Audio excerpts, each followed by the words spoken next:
డబ్బు, అనారోగ్యం, ఉద్యోగం, వ్యాపారం అప్పులతో బాధపడుతున్నారా? వెంటనే జేకేఆర్ గురువు గారికి కాల్ చేసి అపాయింట్మెంట్ తీసుకోండి.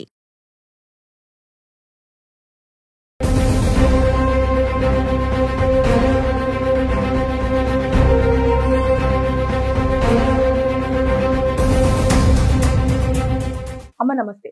నమస్తే సంగీత. అమ్మ, మనం చూసుకుంటే ఈ రోజుల్లో బంధాలు అనేవి చాలా భయంకరంగా తయారవుతున్నాయి. అవును. రీసెంట్ గా ఇండోర్ కి చెందిన ఒక భార్యాభర్తలు దంపతులు మేఘాలయకు హనీమూన్కి వెళ్ళారు. అవును. అక్కడ భార్య ఒక స్టోరీని చాలా చక్కగా అల్లింది. అసలు భర్తను ఇష్టం లేకపోతే వదిలేయొచ్చు కదా, అలా చంపి దాన్ని, అంటే ఆమెకు అది కరెక్ట్ అనిపించిందా? అలా చంపడం ఏంటి? అసలు దీనిపైన మీ అభిప్రాయం ఏంటమ్మా? దీన్ని మనం రెండు రకాలుగా ఆలోచించవచ్చు. ఒకటి సమాజపరంగా, రెండు సైంటిఫిక్ గా. సమాజపరంగా ఏంటంటే సమాజం ఎప్పుడు కూడా వాళ్ళ అవసరాలకు అనుగుణంగా మారుతూ వస్తుంది. అంటే ఎప్పటి పరిస్థితులు అప్పటికి ఆ పరిస్థితులను బట్టి అలా మారిపోతుంది. ఒకప్పుడు పిల్లల్ని ఫారెన్ పంపించడం అంటే విపరీతమైన క్రేజ్ ఉండేది. మా అబ్బాయి అమెరికాలో చదువుతున్నాడు, అమెరికాలో జాబ్ చేస్తున్నాడు అంటే చాలా క్రేజ్.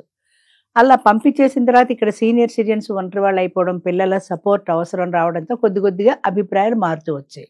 తర్వాత అమెరికా లాంటి చోట్ల వీళ్ళని చంపేస్తూ ఉంటారు కూడా ఈ దుండగులు. ఆ పిల్లలు ఎక్కడో హోటల్లో ఉన్నప్పుడు, రోడ్డు మీద నడుస్తున్నప్పుడు చంపేయడాలు, అంటే పిల్లలకి సెక్యూరిటీ అన్నది లేకుండా పోయింది. అయ్యో దీనికోసం మనం అమెరికా పంపిస్తే పిల్లాడి ప్రాణాలకే భయం అనే భయం ఒకటి, తర్వాత పెద్ద వయసులో వాళ్ళు తోడుండరు అనేది ఒకటి. కొంచెం కొంచెం ఇప్పుడు అభిప్రాయాలు మారుతూ వస్తున్నాయి. చాలామంది పిల్లలు అమెరికా నుంచి కూడా వచ్చేస్తున్నారు. ఈ ట్రంప్ గొడవల్లో అక్కడ ఉద్యోగాలు లేకనో కొంతమంది వెనక్కి వచ్చేస్తున్నారు. ఇప్పటి జనరేషన్లో పిల్లల్ని అమెరికా పంపించడానికి చాలామంది పేరెంట్స్ ఇష్టపట్టాల. ఎందుకంటే ఎక్కడో ఎందుకు మన దగ్గరే ఉంటే మనకు అందుబాటులో ఉంటారు కదా అని. అలాగే సమాజపరంగా కొన్ని కొన్ని మార్పులు చేర్పులు అవసరాలను బట్టి చేసుకుంటూ ఉంటుంది సమాజం. ఒక సైకాలజిస్ట్ చెప్పాడు, సమాజం ఎప్పుడు తన అవసరాలకు అనుగుణంగా మారుకుంటూ వస్తుంది. ఒకప్పుడు చూడండి, మన కట్టెల మీద అమ్మాయి సతీసాగమనం బతుకుండగానే కాల్చేసేవారు. అది ఒక దురాచారం అనుకో. అప్పట్లో అదే కరెక్ట్, అప్పట్లో అది కరెక్ట్. కానీ పోను పోను పోను పోను వాళ్ళ పిల్లలు మిగిలి ఒంటరి వాళ్ళు అయిపోతున్నారు. ఈ పిల్లలు ఎక్కడో డిపెండెంట్గా బతకాల్సి వస్తుంది. తల్లి తండ్రి ఇద్దరూ లేకుండా ఉంటున్నారు. బ్రతికుండగానే భార్యని చితి మీద కాల్చేయడం అన్నది ఒక అమానుషమైన చర్య కదా అనే మార్పు వచ్చిన తర్వాత క్రమేపీ అది తగ్గుతూ వచ్చింది. అంచేత సమాజంలో ఎప్పుడూ కూడా ఒక ప్రయత్నం మొదలు పెడతారు, ఏదో ఒక మంచో చెడ్డో, అందులో మంచివి ఉంటాయి, చెడ్డవి కూడా ఉంటాయి. అలా మొదలు పెట్టినప్పుడు దానివల్ల నష్టాలు వస్తున్నాయి అనే విషయాన్ని సమాజం గుర్తించినప్పుడు క్రమేపీ అది మారుకుంటూ వస్తుంది. అలాగే ఇప్పటికి ప్రజెంట్ సిచ్యుయేషన్లో ఇలాంటి హత్యలు పేపర్లో చాలా చూస్తున్నాం. ప్రతిరోజు ఏదో ఒకటి, అదెవరో సిమెంట్ దాంట్లో పెట్టేసి పైన సిమెంట్ వేసేసింది ఒకటి, ఇంకోటి ఎవడెవడనో ఎక్కడో చంపేసి నరికేసి అడవుల్లో పాడేసింది. ఇవన్నీ వీళ్ళు ఎందుకు చేస్తున్నారు? ఎవరో బాయ్ ఫ్రెండ్ కోసం అంతే కదా. వాడెవడనో ప్రేమించారు, వాడెవడనో ప్రేమించి వాడితో వెళ్ళిపోయినా పోయేది కదా. ముందు ఉండదు. అదే వచ్చిన బాధ ఏంటంటే, ఇప్పుడు నేను చాలా మందిని చూస్తాను మా బంధువుల్లో కూడా, ఇంట్లో చెప్పడం ఎవరో ఒక అబ్బాయికి ఆ పెళ్లి ఇష్టం లేదు. పల్లెటూరు అమ్మాయిని పెళ్లి చేశారు, వీడు చదువుకున్నాడు, చదువుకున్న అమ్మాయి కావాలనుకున్నాడు ఏమో, వాడి ప్రీవియస్ హిస్టరీ ఏంటో మనకి తెలియదు. పల్లెటూరు అమ్మాయిని చేశారు. బహుశా వీడు చెప్పే ఉంటాడు నాకు అమ్మాయి ఇష్టం లేదని. 50 ఏళ్ల కిందట ఏంటంటే ఏడ్చాలే నోరు మూసుకోమని కట్టేసేవాళ్ళు. ఇప్పుడంటే అలా చేయట్లేదు, కానీ పూర్వం అలా చేసేసేవాళ్ళు. అలా బలవంతంగా పెళ్లి చేశారు. పెళ్లి దాకా చక్కగా పీటల మీద కూర్చున్నాడు, పెళ్లి చేసుకున్నాడు. చేసుకుని మొదటి రోజు రాత్రి అమ్మాయితో నువ్వంటే నాకు ఇష్టం లేదు, నీకు నాకు సంబంధం లేదని చెప్పేశాడు. పల్లెటూరు వాళ్ళు కాబట్టి వాళ్ళు ఏం చేస్తారు, అయినా సరే అది అమ్మ చదువుకో, భరించాలి, కొన్నాళ్ళకి ఆయన మనసు మారుతుందిలే అన్నారు. అమ్మాయిని కాపురాన్ని పంపించారు. ఆ అమ్మాయి ఆ గదిలో పడుకునేది, వీడు ఈ గదిలో పడుకునేవాడు. ఎవరి దారి వాళ్ళదే. ఎన్నాళ్ళో భరించింది, ఎన్నాళ్ళు భరిస్తుంది. పైగా వాడికి ఆ ఇష్టం అనేది ఉంది కాబట్టి చీటికి మాటికి కోప్పడమో తిట్టడమో ఏదో ఒకటి చేస్తుండేవాడు. ఇలాంటివి ఈ పని ముందే చేస్తే సరిపోయేది కదా. నాకు ఈ పెళ్లి ఇష్టం లేదు, నేను చేసుకోనని ధైర్యంగా వాళ్ళకి ఎందుకు చెప్పలేకపోయాడు? వాళ్ళు ఏదో కన్విన్స్ చేస్తే ఎందుకు కన్విన్స్ అయ్యాడు? ఆ విషయంలో ఎందుకు స్ట్రాంగ్ గా ఉండలేదు? ఆ అమ్మాయి జీవితం పాడైపోయింది కదా. వాడికి నచ్చిన పెళ్లి వాడు చేసుకున్నాడు, అమ్మాయికి నచ్చినవాడు అమ్మాయి చేసుకునేది. ఆ అమ్మాయి జీవితం పాడైపోయింది కదా. అంటే పెళ్లికి ముందు ధైర్యం లేదు, పెళ్లి తర్వాత ధైర్యం వచ్చింది వాడికి. ధైర్యం అనేది ఎప్పుడు ఏ సందర్భంలో ఎలా వస్తుందో చెప్పలేము. ఇప్పుడు తల్లిదండ్రులకు ధైర్యంగా చెప్పేస్తే ఐదర్ ఒప్పుకుంటారు, లేదంటే అరే ఈ పెళ్లి ఇష్టం లేదంటే డిలే చేస్తారు. కానీ ఇక్కడికి వచ్చిన తర్వాత చేసుకుని హనీమూన్ కి వెళ్ళి మళ్ళీ హనీమూన్ లో చంపించరు. అంటే హనీమూన్ కి వెళ్లే ముందే ప్లాన్ చేసుకుంది. దాన్ని బట్టి అంతే కదా. ఆ అమ్మాయి ఫ్రెండ్స్ ఎవరో 4-5 తీసుకుంది, వాళ్ళతో మనం ఇలా హత్య చేయాలి అని డిసైడ్ చేసుకుంది. ఆశ్చర్యం ఏంటంటే ఈ హత్య చేయడానికి ఒప్పుకున్న వాళ్ళందరూ 20-25 మధ్య వయసు వాళ్ళు, 21-23. అంటే వయసు ఎంత, ఇంకా మైనారిటీ తీరని వాళ్ళు కూడా ఉన్నారు. అందులో 19 ఏళ్ల కుర్రాడు కూడా ఉన్నాడు. వాడికి 21 వయసు వాడిని ఈ అమ్మాయి లవ్ చేసింది అని పేపర్లో చూసాను, ఎంతవరకు కరెక్టో తెలీదు. ఈ అమ్మాయి వయసు 25 ఎంతో అనుకుంటాను. మరి 21 వాడిని తనకంటే 4 ఏళ్ళు చిన్నవాడిని ఎలా ప్రేమించింది? ఒక పాయింట్. రెండోది, వాడిని ప్రేమించింది వాడినే పెళ్లి చేసుకు చావక మధ్యలో వీడిని ఎందుకు చంపడం?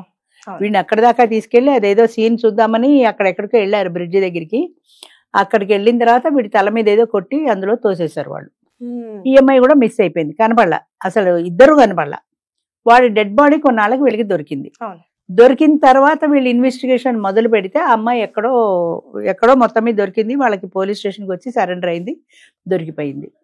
అయితే ఆ అమ్మాయి ఎందుకు చేసింది ఈ పని అంటే, అయితే ఆ అమ్మాయి ఏమంటుందంటే నన్ను ఎవరో కిడ్నాప్ చేశారు నాకు తెలియదు. కిడ్నాప్ చేస్తే మళ్ళీ ఇక్కడికి సేఫ్ గా ఎలా వచ్చావు? కిడ్నాప్ చేసినప్పుడు ఎవరు కిడ్నాప్ చేశారో తెలియదు, ఏమైందో తెలియదు. ఏదో కథ అల్లింది అనుకో, కథను ఎవరు నమ్ముతారో ఎవరు నమ్మరు కదా. ఇప్పుడు దీనివల్ల నష్టం ఏంటి? ఆ అమ్మాయి పేరెంట్స్ కి నష్టం, ఆ అబ్బాయి పేరెంట్స్ కి నష్టం, కొడుకుని పోగొట్టుకున్నారు, లైఫ్ పోయింది, అంతే కదా. ఈ దిక్కుమాల పెళ్లి ఎందుకు చేసుకున్నట్టు? ఈ చంపేసే పనేదో అంతకు ముందే చేసింది అనుకో, నన్ను పెళ్లి చేశారంటే నేను చచ్చిపోతానని ఏదన్నా బెదిరిస్తే వాళ్ళైనా వినేవాళ్ళేమో, ఇంకొక జీవితం నాశనం అవ్వకుండా ఉంటుంది కదా. ఎందుకు ఇలా చేస్తున్నారు అంటే, ఇది సమాజంలో వస్తున్న మార్పు. అంటే చెడ్డ కార్యక్రమాల వైపును సమాజం ఎంతసేపటికి అట్రాక్ట్ అవుతుంది. చంపేయడంలో కానీ, ఇల్లీగల్ రిలేషన్స్ పెట్టుకోవడంలో కానీ, వీడికంటే వాడు బాగున్నాడు, వాడికంటే వీడి దగ్గర డబ్బులు ఎక్కువ ఉన్నాయి, ఇలాంటి ఆలోచనలతో వెళ్ళిపోతున్నారు. కానీ శాశ్వతమైనటువంటి ఒక రిలేషన్, ఇది మనకు ఒక అనుబంధము, ఒక బాండింగ్, ఇలాంటి తొక్కు తోలు అంటారు తప్ప అవి లేవు. అవి ఎందుకు లేవంటే అది సమాజంలో వస్తున్న మార్పు. చెప్పాను కదా, మంచి అయినా చెడ్డైనా సమాజం మారుతూ వస్తుంది, అలాగే మారుతుంది. కొన్ని సంవత్సరాలు పోయిన తర్వాత ఇందులో చెడ్డ అని తెలిసిన తర్వాత అప్పుడు మళ్ళీ పాత పద్ధతిలో గెడతారు. అప్పటిదాకా ఈ పాటలన్నీ పడాల్సిందే కదా. అమ్మా, ఇప్పుడు పెళ్లికి ముందు అయ్యో తల్లిదండ్రులకు చెప్తే తప్పైతుంది అనుకునే వాళ్ళు పెళ్ళైన తర్వాత చంపిన తర్వాత అది కరెక్ట్ అనుకుంటా అని వాళ్ళు పోలీసులు బయటపడతాను అనుకోరు కదా. తప్పు చేసే ప్రతివాడు ఈ తప్పు ఎవరికి తెలియకుండా చేస్తున్నానని దొంగతనంగానే చేస్తాడు. అది ఇల్లీగల్ రిలేషన్, కళ్ళు మూసుకొని పాలు తాగినట్టు. ఇల్లీగల్ రిలేషన్ అవని, ఇంకొకటి అవని, హత్య అవని, మర్డర్ అవని, ఏది కానీ ఎవరికి దొరకము అనే చేస్తారు. అంతే. ఈ అమ్మాయి కూడా అలాగే ఎవరికి దొరకము, ఏదో వాడు కనపడలేదు, వాడు చచ్చిపోయాడు అంటే కొన్నాళ్ళు ఏడ్చిన తర్వాత వాళ్ళు మళ్ళీ పెళ్లి చేస్తారనుకుందో, మరి అప్పుడే ఈ ప్రేమతో ఉన్న వాడిని పరిచయం చేయొచ్చు అనుకుందో, జరిగింది ఏంటో మనకి తెలియదు. ఇది మాత్రం ఎవరికి తెలియదు అనే ఉద్దేశంతో చేశారు. ఒక యాక్సిడెంట్ అయ్యింది, నన్ను కూడా ఎవరో ఎత్తుకుపోయారు అనేదో ఒక కథ అల్లింది కదా. అంచేత అదే పేరెంట్స్ నమ్ముతారు అనుకుంది. కానీ ఇది రివర్స్ లో వెళ్ళింది. అమ్మాయి పోలీస్ స్టేషన్ లో దొరకడంతో ఆ నలుగురు కూడా దొరికారు, ఈ అమ్మాయికి హత్యకి సహకరించిన వాళ్ళు కూడా. వీళ్ళందరూ దొరకడంతో పోలీసులు ఈ అమ్మాయి చెప్పే కథ నమ్మరు కదా. ఇన్వెస్టిగేషన్ లో ఎందుకు హత్య చేశారనేది వాళ్ళ 4 పీకితే ఎవడో ఒకటి నిజం చెప్తాడు. అంచేత దీనివల్ల ఏమైంది, అమ్మాయి పరువు పోయింది, పేరెంట్స్ పరువు పోయింది, ఇన్లాస్ పరువు పోయింది. ఇదంతా అమ్మాయి ఆలోచించలేదు ముందు. ఇదంతా బయటపడితే పరువు పోతుంది అన్న సంగతి ఆలోచించరు. దొంగతనం చేసిన వాడు, నా దొంగతనం తెలిస్తే పోలీసులు 4 పీకుతారు, నన్ను కొడతారు, నన్ను తిడతారు, ఎందుకు ఈ దొంగతనం అని అనుకోడు కదా. ఎవరికి కనపడదులే, ఎవరికి తెలియదులే అనుకునే చేస్తాడు. కానీ దొరికాడంటే కర్మందాలక ఈ బాధలు తప్పవు. దొరకను అనే నమ్మకంతో చేస్తారు, కానీ దొరికితే అనే రెండో విషయం ఆలోచించారు. అందుకే ఎప్పుడు కూడా కోణానికి ముందు మంచి చెడు రెండు ఉన్నట్టే, ఒక నాణానికి 2 వైపులా ఉన్నట్టే. సక్సెస్ అయితే ఒకటి, ఒకవేళ ఫెయిల్ అయితే అది కూడా ఆలోచించుకోవాలి కదా. సక్సెస్ అయిందా బానే ఉంది, ఫెయిల్ అయితే ఏం చేయాలనేది ఆలోచించరు. నేను సక్సెస్ అయిపోతానన్న నమ్మకంతో చేస్తారు. ఆ నమ్మకంతో చేయడం వల్ల గుడ్డిగా ఇలాంటి విషయాలు బయటపడతాయి. అన్నిటికంటే ఆశ్చర్యపడవలసిన విషయం ఏంటంటే, 25 ఏళ్ళు లేకుండా ఈ పెళ్లిలో ఈ అమ్మాయి ఏమి సాధించింది చివరికి? ఏమీ సాధించలేదని మనం అనుకుంటున్నాం, కానీ అమ్మాయి అనుకుంది ఇది ఏది తెలియకపోతే నేను బయటపడిపోదును కదా, నేను వాడితో వెళ్ళిపోదును కదా. ఏదో అమ్మాయి ఆలోచనలు అమ్మాయికి ఉన్నాయి. అయితే ఇలాంటి ఆలోచనలు ఎందుకు వస్తున్నాయి అంటే, సమాజంలో వచ్చే మార్పులో ఎంతసేపు వాళ్ళ సుఖము, వాళ్ళ సంతోషము, వాళ్ళ ఆనందము తప్ప అవతల వ్యక్తుల గురించి వచ్చేటువంటి కాన్సిక్వెన్సెస్ ఎలా ఉంటాయి అన్నది మెయిన్ ఆలోచించట్లా. ఇప్పుడు ఇల్లీగల్ రిలేషన్ ఉంది, దొంగతనంగా పెట్టుకుంటారు, ఏదో ఒక రోజున భర్తకో ఎవరికో వాళ్ళకి తెలిసిందనుకో బయటపడుతుంది కదా, అప్పుడు సంసారం నాశనం అయిపోతుంది కదా. అప్పుడు అలా అనుకోరా, ఎవరికి తెలియకుండా దొంగతనంగా చేస్తున్నాను కదా అనుకుంటారు. లేదా వాడున అమ్మాయి కలిసి వీడిని చంపేస్తారు, వీడిని చంపేసి వెళ్ళిపోతారు. ఆశ్చర్యకరమైన విషయం ఏంటంటే, ఎందుకు వెళ్ళిపోతున్నావు, ఏంటో అట్రాక్షన్, సెక్స్ తప్ప వేరే అనకూడదు కానీ బయటికి. ఈ సెక్స్ ఎన్నాళ్ళు ఎంజాయ్ చేస్తావు? అప్పటికే 30-40 ఏళ్ళు వచ్చుంటాయి, 30-35 ఏళ్ళు వచ్చుంటాయి కనీసం. ఈ 35 ఏళ్ల వయసులో నువ్వు వెళ్ళి ఇంకొక 10-15 ఏళ్ళు ఎంజాయ్ చేస్తావు. తర్వాత ఫ్యూచర్ ఏంటి? అసలు ఫ్యూచర్ గురించి ఎవరు ఆలోచించట్లా. ఫ్యూచర్ అంతే, ఇవాళ సుఖమే. అదేదో ఉమర్ ఖయ్యాం చెప్పినట్టు, నిన్న గడిచిపోయింది, రేపు మనకి తెలియదు, ఇవాళే ఆనందిద్దాం. ఇవాళ ఆనందిద్దాం. 10-15 ఏళ్ల తర్వాత ఫ్యూచర్ ఏంటి, తర్వాత ఎవరినైతే నువ్వు నమ్మావో వాడు నీతో స్థిరంగా ఉంటాడన్న నమ్మకం ఏంటి? రేపొద్దు నీకంటే అందమైంది కనపడితే దాంతో వెళ్ళిపోవచ్చు కదా. ఇక్కడ భర్త దగ్గర ఉన్నప్పుడు ఒక సెక్యూరిటీ ఉంది, ఒక ఫ్యామిలీ ఉంది.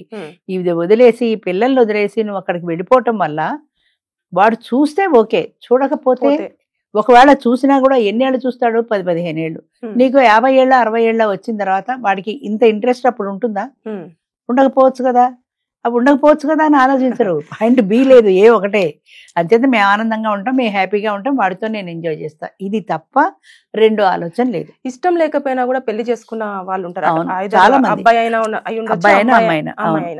వాళ్ళకు మీరు ఎలాంటి ఇన్ఫర్మేషన్ ఇవ్వాలనుకుంటున్నారమ్మా? దేనికైనా ధైర్యం కావాలమ్మా. తప్పైనా రైట్ అయినా నువ్వు చెప్పగలిగే ధైర్యం ఉండాలి సమాజంలో. నాకు ఈ పెళ్లి ఇష్టం లేదు, నేను ఈ పెళ్లి చేసుకోను, చెప్తే తిడతారేమో లేదా బలవంతంగా, ఇలా ఆలోచించే బదులు నువ్వు ఉన్న మాట ధైర్యంగా చెప్పు. వాళ్ళు వింటారో వినరో తర్వాత సంగతి. నీ మనసులో అభిప్రాయాన్ని చెప్పాలి కదా.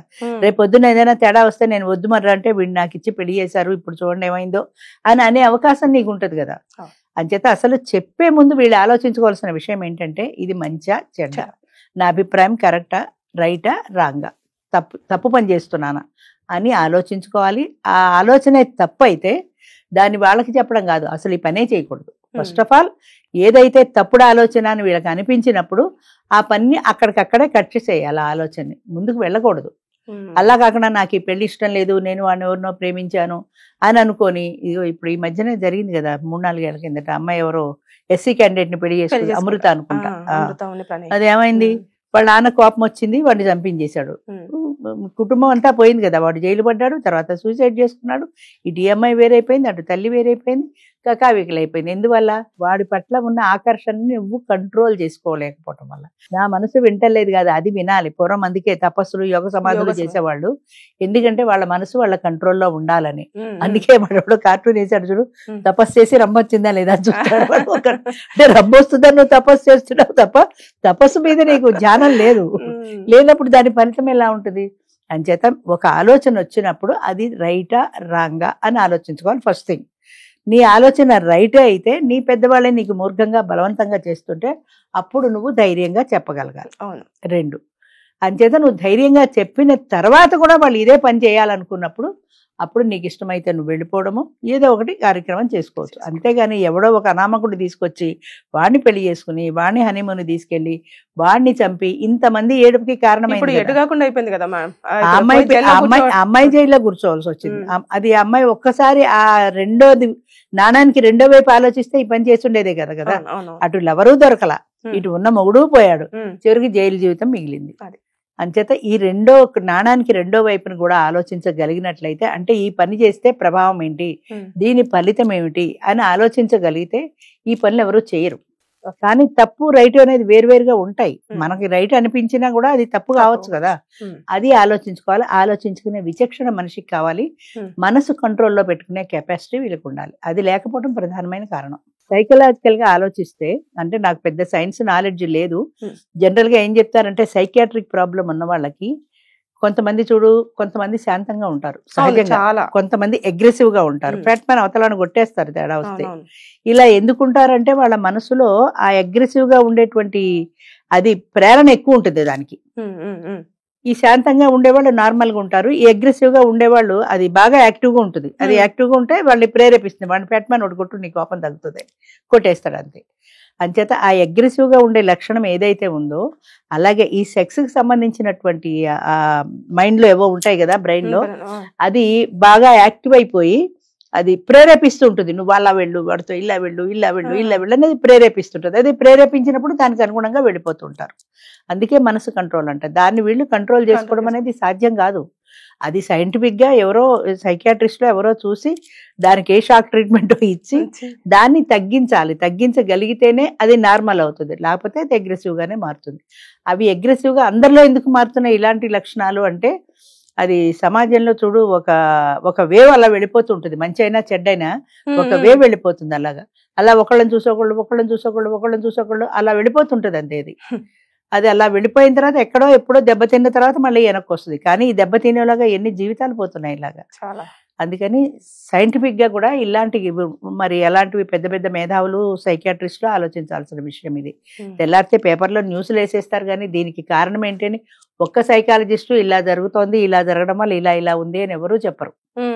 సమాజంలో ఎవరి దాకా వస్తేనే తప్ప వాళ్ళకి చదువుతారు, పక్కన పడేస్తారు అంతే. దానివల్ల వ్యక్తి నష్టపోతాడు, దానివల్ల కుటుంబం నష్టపోతుంది, తద్వారా సమాజం కూడా నష్టపోతుంది. మనం ఎప్పుడో స్టాటిస్టికల్ డేటా చూస్తే ఈ కేసులు పెరుగుతున్నాయి, అంటే ఈ నేరాలు చేసే కేసులు పెరుగుతున్నాయి, అందులో ఈ ఉమెన్ చేసే కేసులు మరీ పెరుగుతున్నాయి. లాస్ట్ టైంకి ఇప్పటికీ ఇంకా లాస్ట్ సంవత్సరానికి ఇప్పటికీ ఇంకా నేరాలు పెరుగుతూ వచ్చాయి. అంటే ఈ అగ్రెసివ్గా ఉండేటువంటి నేచర్, ఈ కంట్రోల్ చేసుకోలేకపోయేటువంటి నేచర్ జనాల్లో ఎక్కువ. అందుకని జాగ్రత్త పడకపోతే అది సమాజానికి కూడా నష్టం, ఒక వ్యక్తికే కాదు. Thank you.